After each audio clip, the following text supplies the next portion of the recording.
Bon ben voilà, vous avez compris le principe de la palette lien. On y reviendra parce qu'on va également tester l'option rééditer l'extension de fichier à un certain moment. Super intéressant. Mais ici, je vais un peu manipuler les images. Donc on a des images qu'on va pouvoir placer par-dessus le texte. Essayez avec une des images. Vous ne double-cliquez pas dessus évidemment parce que regardez ce qui se passe si avec la flèche noire je double-clique sur une des images et que je la déplace. Ben, j'ai évidemment le conteneur qui reste en place et l'image qui s'est déplacée à quelques centimètres du conteneur. J'annule.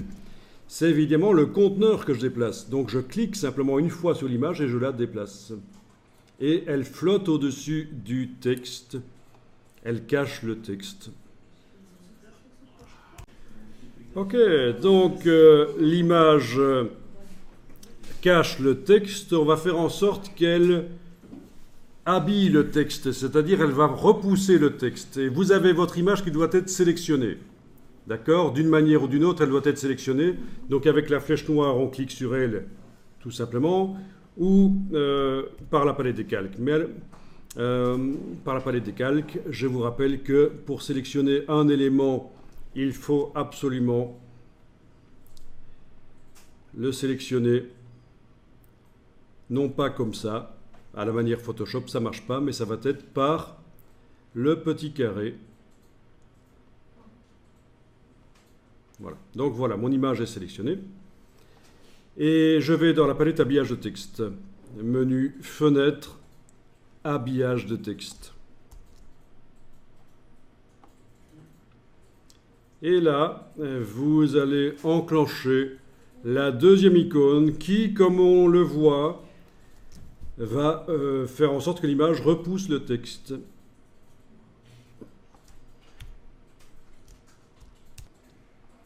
Et vous allez régler la marge pour éloigner le texte de l'image. La petite chaîne n'est pas cassée, là, ça veut dire que quand je modifie n'importe laquelle des marges, ça modifie toutes les marges. Vous voyez la marge d'habillage qui apparaît, cette ligne. Ok, la troisième icône servira quand on aura des images détourées, c'est-à-dire des sujets avec leur décor supprimé. Mais ce n'est pas pour tout de suite. Les icônes suivantes, c'est pour que l'image repousse le texte et qu'il n'y ait pas de texte à gauche et à droite d'office. Mais ça, c'est pour plus tard. Je pense que cette méthode-ci est pas mal pour commencer. Alors, je vais redimensionner l'image parce qu'elle est beaucoup trop grande si je veux la placer entre deux colonnes de texte. Parce que oui, c'est quelque chose qui peut se faire. Placer l'image entre deux colonnes de texte. Je vais donc prendre l'outil de transformation manuelle et avec la touche majuscule, je redimensionne à la fois le conteneur et le contenu. Et voilà. Puis, sans la touche majuscule enfoncée, je peux, toujours avec l'outil de transformation manuelle, continuer à déplacer l'image et je vais faire en sorte qu'elle soit entre deux colonnes. Il faut qu'elle laisse assez de place au texte pour se déployer correctement. C'est typiquement le genre de choses que vous voyez dans les publications foireuses. On n'a pas assez d'espace pour que le texte qui est habillé par l'image puisse avoir un air correct. C'est très énervant.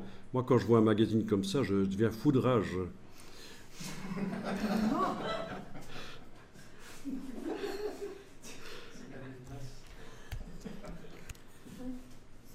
Bien. Alors, regardez ici. Une fois que vous avez fait ça, vous pouvez aussi casser la chaîne en cliquant sur elle. Elle est cassée. Et là, je vais pouvoir diminuer la marge d'habillage du haut et du bas pour que les lignes de texte puissent se mettre en fait. Donc, je vous montre comme ça. Voilà. Donc, c'est un peu de réglage. Il n'est pas dit qu'il faut absolument que l'habillage soit équivalent de chaque côté de l'image. Donc voilà, c'est peut-être un peu mieux comme ça, vous voyez, avec la ligne de texte ici qui peut passer au-dessus. Sinon, c'était comme ça. J'ai un grand blanc ici au-dessus de l'image. Pourquoi? Bon, Voilà. Donc c'est une image flottante qui habille le texte.